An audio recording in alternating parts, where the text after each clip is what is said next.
Hey, this is Paul with MakeUseOf.com, and today we're looking at the MSI Prestige 14. This is the late 2022 version, which looks nearly identical to its predecessor except for its newer 12th gen Intel i7 processor, as well as much more powerful graphics thanks to the optional GeForce RTX 3050. And with its upgraded CPU and GPU, this makes it a much more capable, thin and light laptop than the previous model.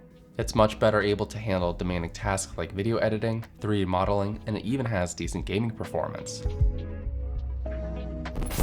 The MSI Prestige 14 is a sub 3-pound laptop that can last for about 6 to 8 hours on a single charge, and it has a relatively large trackpad, as well as added security features like fingerprint and Windows Hello login.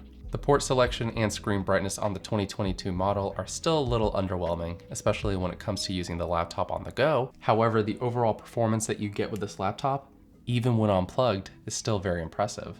The laptop can be configured with an Intel i5 12th gen 1240p up to an Intel i7 1280p. The Prestige 14 is available in a cheaper NVIDIA GTX 1650 variant for about $100 less than the RTX 3050 version that I have. Though if you are considering this laptop, I would highly recommend going with a 3050, as that is one of the main selling features of this unit. The model I'm reviewing is the A12UC-006US. This is one of the higher spec models that you can buy, which comes with the Intel i7 1260p, NVIDIA RTX 3050, 16GB of LPDDR4X 42067 memory, and a 512GB NVMe. With this configuration, it retails for $14.99, but you can regularly pick it up for about $12.99 when it's on sale. At the $1,200 to $1,500 price point, you can definitely get a lot of performance out of laptops, especially gaming ones that aren't as constrained to throttle limitations as well as size. Now that said, being that this is part of the Ultrabook business laptop category, the Prestige 14 is one of the only choices that actually has the latest 12th gen Intel processor and a semi-decent discrete GPU. Now the Prestige lineup also includes a 15-inch model. You can actually get it with the same CPU, RAM, and NVMe, but it can be upgraded to the optional RTX 3050 Ti GPU. There are also two display options, either 1080p or 4K.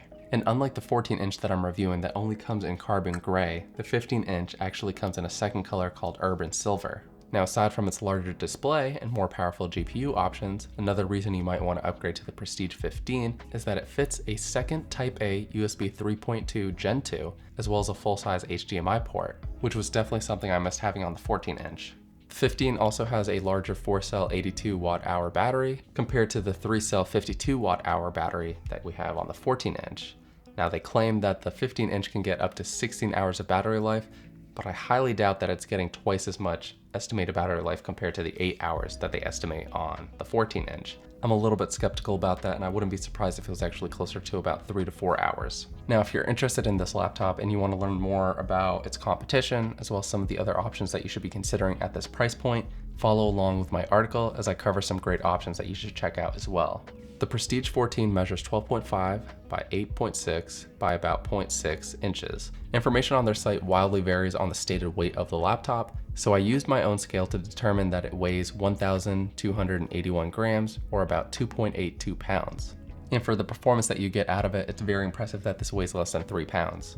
And in fact, throughout this entire video, I've just been one hand holding it, and it hasn't been an issue. Now, older generations of the Prestige 14 were available in more exciting colors like rose pink and pure white. However, it appears that the carbon gray color that I have is the only available choice for the 2022 model. Unlike many of MSI's gaming and 2-in-1 laptops like the Summit E13 Evo that I recently reviewed, I find the Prestige 14 to be overall pretty bland with its design. Now, with its aluminum build, I wouldn't say that this feels cheap at all, nor is it flimsy. There are a couple rattles here or there, but overall keyboard flex is non-existent. You can type pretty hard on that. You're not going to feel any flex there. You can also bend this pretty hard, and again, no flimsiness.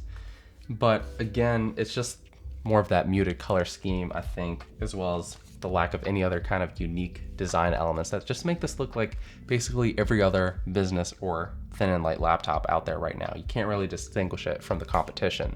Now, one of the more unique things about it though is its hinge design, which not only allows it to open up to 180 degrees, but you'll notice at the bottom here, where its back panel also doubles as its feet, that actually creates a bit of a lip that raises the laptop when you open it on a flat surface. And they call it a 5-degree hinge design. And what that allows the laptop to do is dissipate heat a lot better, as it's not directly flush with the surface. And for its speakers that are bottom firing, it allows those to sound a little bit better too. Tied in with that though, when you're also using this on a flat surface, it's a little bit more ergonomic, as it's not as dramatic of a sharp edge that you're laying your hand on. You can just lay your hand a little bit better when you're typing or when you're using the trackpad. Again, I think it would have been nice if MSI continued to offer their other colors, and I definitely think pure white is more exciting than this bland, pure black, basically, that we have here. I wouldn't be surprised if MSI dropped these other two colors, as they weren't seen as professional and thus made the entire lineup less appealing to the business consumers that were considering them. For wireless connectivity, you have the latest Wi-Fi 6E as well as Bluetooth 5.2. I/O on the Prestige 14 is good, with 2 Thunderbolt 4 ports on its left and 1 USB 3.2 Gen 1 Type A micro SD card reader and combo audio jack on its right. The 2 Thunderbolt 4 ports provide fast data transfers. They can also double as your connection to your monitors as well as power the unit. The downside though is if you're not using a USB hub, dongle, whatever you want to call it, you're going to be relying on at least one port here to charge the unit, and then you're basically left with just an additional USB-C port and 1 full-size USB port on the right side. But more than that, I wish MSI included a full-size HDMI port, as that can be especially handy when you don't have those dongles with you and you're just trying to make a fast video connection. They've done it on their other thin and light laptops, including the 2-in-1 Summit that I recently reviewed, so it definitely would have been a nice thing to have here. Now, having a micro SD card reader on the side is good, especially if you want a quick and more permanent storage expansion solution without having to upgrade the internals. That said, it definitely would have been better if it had a full-size SD card reader, as that's what all my cameras use. Now, funny enough, the computer that's always been doing away with all their ports, the MacBook Pro, actually has a full-size SD card reader, so I don't see why we can't get it on our Windows laptops like these. The Prestige 14 has pretty thin bezels around its 16:9 display. With its more recent laptops, MSI, as well as other brands, have actually been opting for the newer 16:10 golden ratio display, as they call it, which adds a significant amount of real estate without really needing that much larger of a chassis. For web browsing and video playback, it isn't too noticeable. However, when it came to video editing, photo editing, I definitely would have liked to have that extra screen real estate. Overall, I think its display is okay, but largely underwhelming, especially if you plan to use this outdoors or in any kind of bright or harsh lighting. It definitely doesn't get very bright, and I often found myself trying to increase its brightness only to realize that I couldn't. And even when I was using this in a more shaded environment, I still found it a little bit difficult to see what I was using on screen. That said, by no means is this a bad display, it just means you're probably going to use this indoors mostly. On a much more positive note, the performance you get out of this is very impressive. Its i7 1260p processor is 28 watts, it has 12 cores with 4 performance and 8 efficient, and when you combine it with its 60-watt RTX 3050 4GB, you can get very, very good results. In most of my tests, the CPU is about on par with the MSI Summit E13 Flip, which has the higher clock 28-watt i7 1280p. Now, as you can see from its benchmarks, the performance isn't obviously the best, but for its specs and for something that is 14 inches and weighs less than 3 pounds, I mean, there really isn't anything like it on the market right now, and that's definitely the biggest selling feature of this laptop. Yes, for $1,500 or even $1,300 when it's on sale, you can get a gaming laptop which is thicker, heavier, and has better hardware inside, but you lose out on that portability, and again, as you see in those benchmarks, nothing really compares to it when it comes to it unplugged. And again, as you see from those benchmarks, a lot of them lose a lot of performance when it actually comes to unplugging them, whereas this does not. And while this isn't a gaming laptop, nor is it really intended for gaming, being that it does have the RTX 3050, you definitely can game on it. With less demanding games like Overwatch 2, you can get 50 to 60 frames per second relatively easily without needing to turn down the settings too much. Something to note though about its gaming performance, if you're comparing this to other laptops with the RTX 3050, this is going to be more throttle bound, being that it is in a smaller chassis, so keep that in mind. I noticed, for example, over longer sessions, it just wasn't able to hit the 60 frames per second consistently, and it just dipped down a little bit more than I was used to. When it comes to more intensive and sustained loads from the CPU and GPU, the fans are quick to turn on and they'll stay on for basically the entire run. It can get a bit loud, and as I described, it can also get pretty hot. Now, impressively, this is running TimeSpy unplugged and it's getting really good results. This is actually one of the first laptops that I've tested from MSI that unplugged or plugged in, you're getting very similar results. And right now you can hear just how loud the fans get under a sustained GPU load. The test hasn't been running for that long, but I can already tell where the main heat sources are. And that's gonna be the sides of the device, the back here where it's dissipating a little bit of the heat, and definitely towards the middle of the keyboard deck where I assume the GPU and CPU are. As far as the bottom goes, it's also warm towards the left side.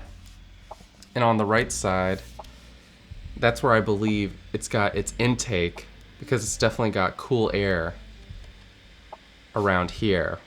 And aside from the MSI Modern 14, which I recently reviewed, this is one of the only laptops that I've tested that doesn't seem to have too much of a difference with its performance being unplugged or plugged in. And that's definitely one of the biggest benefits having a MacBook Pro, and one of the main reasons I bought one, because I know that I'm frequently on the go and I just need to be able to edit and have the same exact performance whether I'm plugged in or unplugged. Now with the MacBook Pro, in some of its tests, it's actually even a little bit better unplugged. So Windows laptops, at least this one, aren't quite there yet, but they're definitely getting closer, as this is only marginally worse unplugged. And to get its maximum performance, you're gonna wanna go to the MSI Center Pro app. And under the user scenario, you can switch to the manual high performance mode, so you can get a little bit of extra oomph out of your GPU and CPU without the computer determining or prioritizing what it thinks you need the most performance for and when you need it. So again, that was TimeSpy running in the background, completely unplugged, and we have a score of 4,061. And let me see what I previously got. Plugged in, I got a score of 4,316. So again, like we were saying, it's still gonna be a little bit better plugged in, but that's still very impressive GPU performance for an unplugged Ultrabook device that's less than 3 pounds. So that's been my experience using the MSI Prestige 14. It's definitely a big upgrade over the previous generation, now that we have the new i7 12th gen, as well as that RTX 3050. And if you plan on using this for more than just productivity tasks, if it's anything related to GPU, whether that's video editing, photo editing, or gaming, the results you get out of this are extremely impressive, especially for something at 14 inches that weighs less than 3 pounds. So thank you again for checking out this review. If you have any questions about the laptop, let us know in the comments down below. We have a lot more laptop and hardware related reviews from MSI specifically coming out in the next few weeks, so stay tuned for those. And until the next one, we'll catch you later.